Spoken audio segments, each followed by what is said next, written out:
Hello అండి, నమస్తే. Welcome to Nirmala's home kitchen. ఈ రోజు మన కిచెన్ లో టీ టైమ్ లో తినే బన్స్ కోసం షాప్ కి వెళ్లకుండా గోధుమ పిండితో ఇంట్లోనే హెల్దీగా ఓవెన్ లేకుండా చాలా ఈజీగా చేసుకోవచ్చు.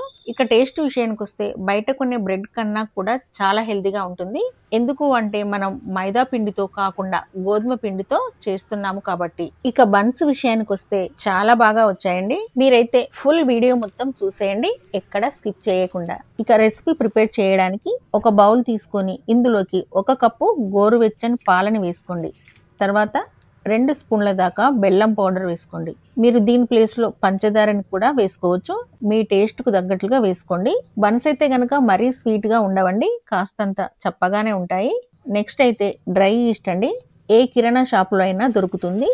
దీన్ని ఒక 1/2 స్పూన్ వరకు వేసుకోండి. ఒకవేళ డ్రై ఈస్ట్ లేకపోతే ఈ ప్లేస్ లో ఏం వేసుకోవాలో చెప్తాను, ఫుల్ గా అయితే వీడియో చూసేయండి. ఈ ఈస్ట్ వేసుకున్నాక మొత్తం అంతా కలిపేసుకొని మూత పెట్టేసి ఒక 10 నిమిషాల పాటు పక్కన పెట్టేస్తే మనకి ఈస్ట్ అనేది బాగా యాక్టివ్ అవుతుంది.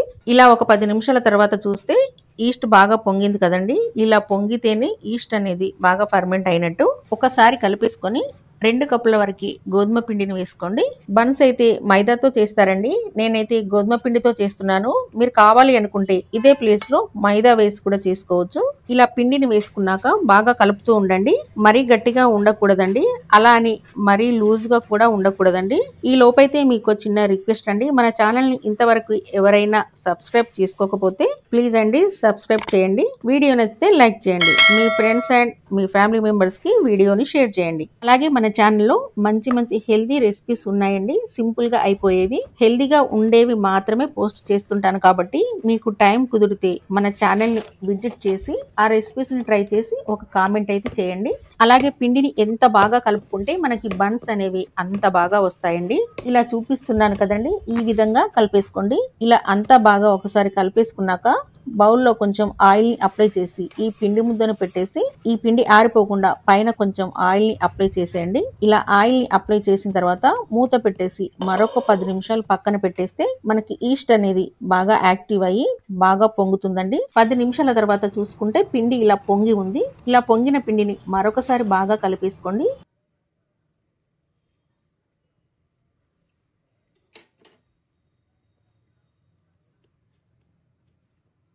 ఇలా కలుపుకున్న తర్వాత ఇలా ఈక్వల్ గా 3 పార్ట్స్ కింద డివైడ్ చేసుకొని ఒకదాన్ని తీసుకొని మరొకసారి ఈ విధంగా పిండిని బాగా కలిపేసుకొని వీడియోలో చూపిస్తున్నాను చూడండి. పిండిని ఈ విధంగా అడ్జస్ట్ చేసేసి ఇలా ఒక ప్లేట్ ని తీసుకొని ప్లేట్ కి ఆయిల్ ని అప్లై చేసుకొని మనం ముందుగా రెడీ చేసి పెట్టుకున్న పిండి ముద్దను పెట్టేసి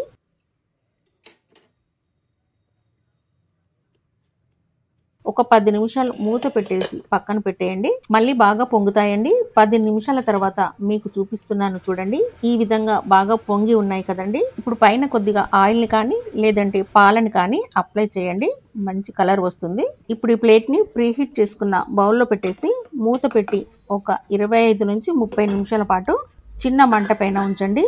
30 నిమిషాల తర్వాత చూస్తే చూడండి భలే ఉన్నాయి కదండి. కలర్ కూడా చాలా పర్ఫెక్ట్ గా వచ్చింది, చాలా బాగా కుక్ అయిపోయినవి. ఇంకా స్టవ్ మీదనే ఉంచొద్దండి, మాడిపోతాయి.